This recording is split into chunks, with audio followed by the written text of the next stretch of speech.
Assalamualaikum warahmatullahi wabarakatuh. Bismillah walhamdulillah. Wassalatu wassalamu ala rasulillah wa ba'du.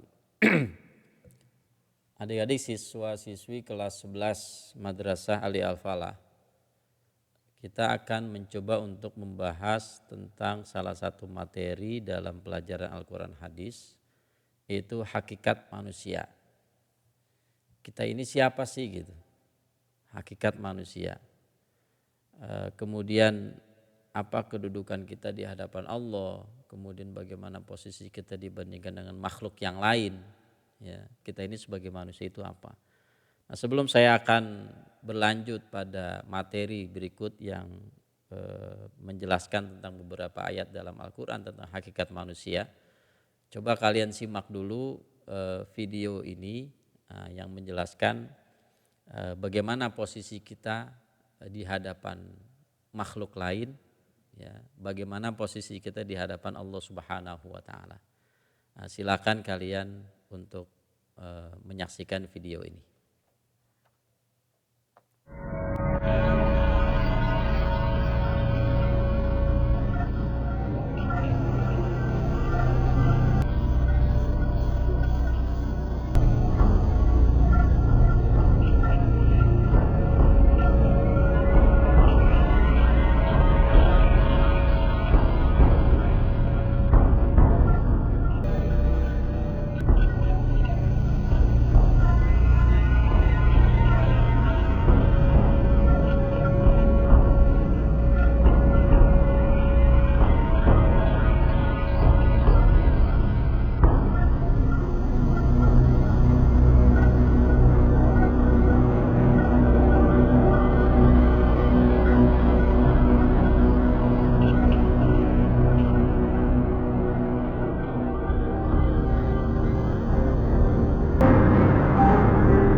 Ya, setelah kalian menyaksikan video barusan,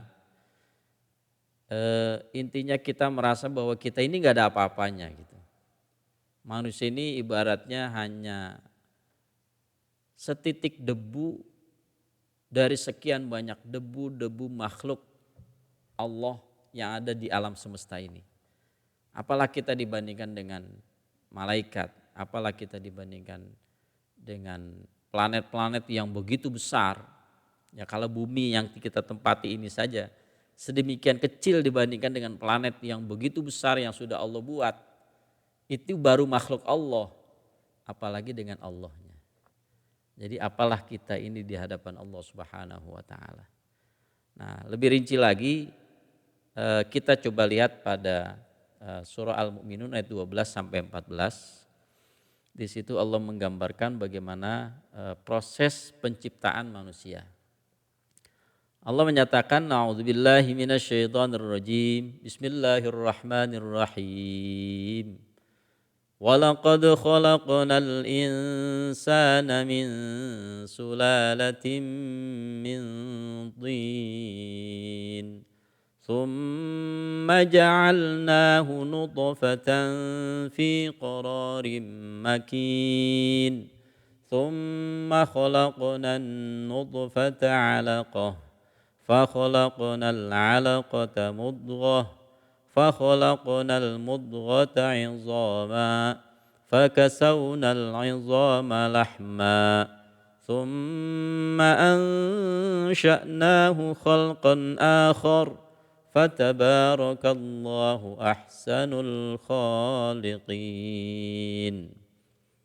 Kita lihat artinya pada ayat 12 surah Al-Mu'minun, dan sesungguhnya kami telah menciptakan manusia dari suatu saripati berasal dari tanah. Allah menciptakan manusia itu dari saripati tanah. Sulalatim min tin. Nah, itu saripati tanah artinya. Kemudian ayat 13-nya kemudian kami jadikan saripati tanah itu sebagai air mani. Ya, menjadi air mani yang disimpan dalam tempat yang kokoh. Jadi dari tanah kemudian muncul tumbuh-tumbuhan, kemudian muncul makanan-makanan. Ya, kalau daging berarti misalnya daging sapi, daging kambing kan makannya juga rumput, berarti dari tanah juga gitu. Nah kemudian daging sapi dimakan oleh orang tua kita, beras dimakan oleh orang tua, nasi dimakan orang tua kita, dan lain-lain itu dari tanah. Kemudian membentuk menjadi sperma. Nah, yang kemudian sperma itu masuk ke dalam qararim makin, satu tempat yang kokoh. Ketika ada persetubuhan antara suami istri, maka kemudian sperma itu masuk dalam rahim. Yang istilah Quran itu qararim makin. Nah, disimpan dalam suatu tempat yang kokoh yaitu rahim. Nah kemudian pada ayat 14 dinyatakan itu kemudian air mani itu kami jadikan segumpal darah. Dari air mani menjadi segumpal darah. Ya, dari segumpal darah menjadi segumpal daging. Dari segumpal daging kami jadikan tulang belulang. Dari tulang belulang itu kami bungkus dengan daging. Nah, itu prosesnya tuh. Kemudian kami jadikan dia makhluk yang berbentuk lain, maka maha sucilah Allah pencipta yang paling baik. Nah ini itu prosesnya sedemikian. Ya, Allah menciptakan sedemikian rinci, prosesnya sudah disebutkan di dalam Al-Quran. Tsumma khalaqna nutfata 'alaqatan, dari sperma kemudian menjadi segumpal darah. Fa khalaqnal 'alaqata mudghatan, dari segumpal darah menjadi daging. Fa khalaqnal mudghata izaman, dari daging kemudian menjadi tulang belulang. Fa kasawnal izama lahman, dari tulang belulang dibungkus lagi dengan daging, maka jadilah kita. Nah maka kalau kita memperhatikan proses penciptaan manusia ini, ya Allah sudah sedemikian luar biasa menciptakan kita sebagai manusia. Dari tempat yang boleh dibilang hina, kemudian dijadikan kita ini sebagai makhluk yang terhormat. Gitu. Nah kemudian ini dijelaskan pada ayat 12, nanti kalian bisa baca ya di slide-nya itu. Penjelasan surah Al-Mu'minun 12 sampai 14. Saya akan lanjut pada surah An-Nahl ayat 78. Allah menyatakan wallahu akhrajakum min butuni ummahatikum la ta'lamuna syai'a wa ja'ala lakumus sam'a wal absara wal af'idah la'allakum tashkurun. An-Nahl ayat 78. Wallahu akhrajakum min butuni ummahatikum. Ingatlah nih, ingat. Jadi seakan-akan ada satu apa namanya? Perhatian. Allah mengeluarkan kamu akhrajakum min butuni ummahatikum dari perut ibumu. Kita keluar dari rahim ibu kita, dari perut ibu kita. La ta'lamuna syai'an, enggak tahu apa-apa. Enggak tahu apa-apa kita keluar. Bahkan kita enggak pernah mesen. Orang tua kita siapa kan enggak pernah. Kalau kita bisa mesen nih, ya mungkin rata-rata pada mesen orang tuanya itu bapaknya keturunan Raja Arab Saudi kali ya, yang gampang jadinya itu. Ya, sejahtera semuanya kali, mungkin ya. Tapi kita tidak pernah memesan orang tua kita ini sebagai apa. Dan juga itu merupakan satu kekuasaan Allah yang diciptakan kepada kita. Alhamdulillah kita bisa lahir ke dunia ini melalui proses orang tua kita. Itu merupakan satu nikmat yang luar biasa. Ya. Ketika kita lahir, la ta'lamuna syai'a, enggak tahu, enggak ngerti apa-apa. Lahir begitu aja, yang bisa kita lakukan cuma satu, menangis. Hanya bisa menangis. Ya, bahkan kalau enggak nangis dempok-pok supaya nangis gitu. Karena itu merupakan salah satu tanda kehidupan. Dan yang wajar bayi nangis pada saat lahir. Kalau ada bayi lahir nyengir, nah itu enggak nangis, nah itu enggak wajar namanya. Enggak nangis, nyengir, enggak wajar berarti itu. Jadi keturunan Dajjal kali ya. Kemudian ketika enggak tahu apa-apa, wa ja'ala lakumus sam'a, kami jadikan untukmu pendengaran. Wal absor, penglihatan. Wal af'idah, hati. La'allakum tashkurun, supaya kamu bersyukur. Allah menjadikan pendengaran, penglihatan, hati. Yang ini merupakan sarana-sarana manusia dalam posisi manusia sebagai hamba Allah yang mulia. Ya. Mampu mendengar, mampu melihat, bahkan diberikan hati, afidah, dikatakan hati. Maka kalau kita lihat anak kecil itu yang pertama kali, indera pertama yang berfungsi, ya boleh dibilang berfungsi, anak kecil itu, bayi itu pendengaran sebenarnya. Ya, pendengaran dulu. Mereka belum bisa melihat, belum bisa mengenali dari penglihatan, tapi dari pendengaran dia tahu suara ibunya. Ya. Padahal dia belum kenal ibunya yang mana. Tapi kalau ibunya udah ngomong, dengar, biasanya tahu. Paham. Setelah pendengaran berfungsi baik, penglihatan. Nah setelah itu baru adanya kesadaran dalam hati. Jadi kita ini bukan siapa-siapa ketika kita lahir. Kemudian pada surah Al-Baqarah 30, ya Allah memberikan gambaran. Dulu awal Allah ingin menciptakan manusia, kemudian dijadikan sebagai khalifah di muka bumi. Ini ada dialog sebenarnya antara Allah dengan malaikat. Bahkan di sini kesannya itu malaikat sedikit protes kepada Allah. Kenapa yang dia jadikan khalifah itu manusia gitu. Ya, surah Al-Baqarah 30. Allah menyatakan wa idz qala rabbuka lil malaikati inni ja'ilun fil ardi khalifah. Qalu ataj'alu fiha man yufsidu fiha wa yasfikud dima wa nahnu nusabbihu bihamdika wa nuqaddisu lak.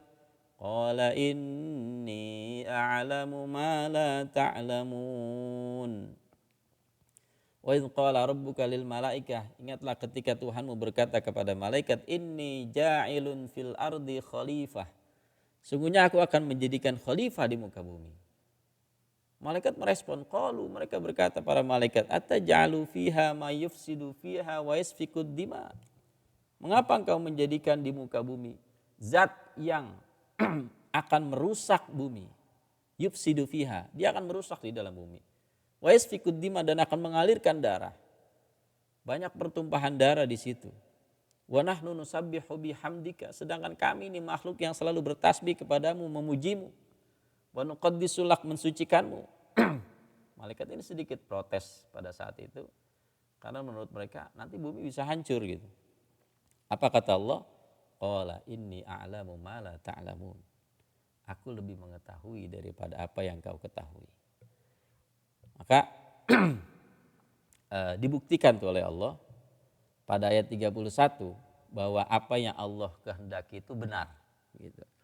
Pada ayat 31 Allah memberikan satu gambaran bahwa manusialah memang yang pantas menjadi khalifah di muka bumi, bukan malaikat.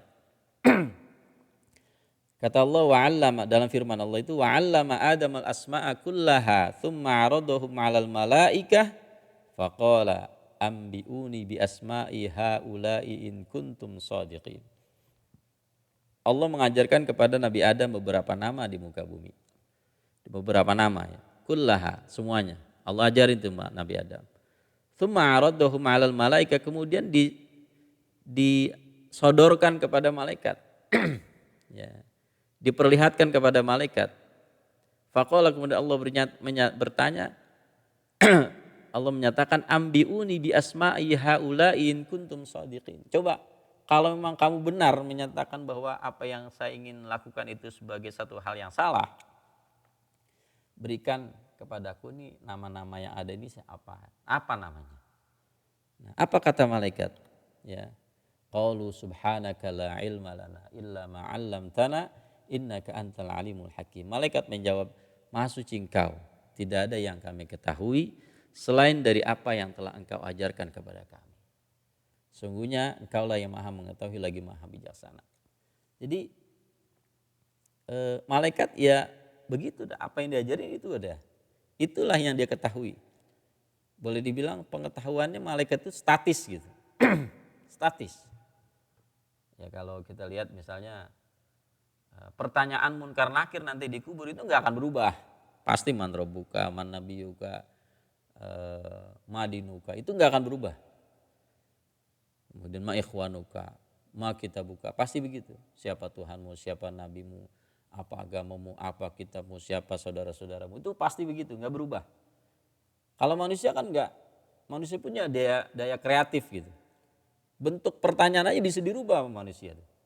Ada yang isian, ada yang pilihan ganda, ada yang menjodohkan, ya macam-macam. Ya kali gitu malaikat nanti munkar nakir nanya, malas kalau pertanyaannya isian singkat model begini, saya pengen nanyain pakai esai gitu. Dia susahan dikit manusia. Nggak akan begitu, nggak akan terjadi. Nah ini salah satu daya kreatif yang dimiliki oleh manusia yang tidak dimiliki oleh malaikat, tidak dimiliki. Maka ini digambarkan tuh. Keunggulan manusia dibandingkan dengan malaikat yang memang lebih pantas untuk menduduki posisinya sebagai khalifah di muka bumi. Nah sekarang pada surat Az-Zariyat ayat 56, nah kita ada tugas lain.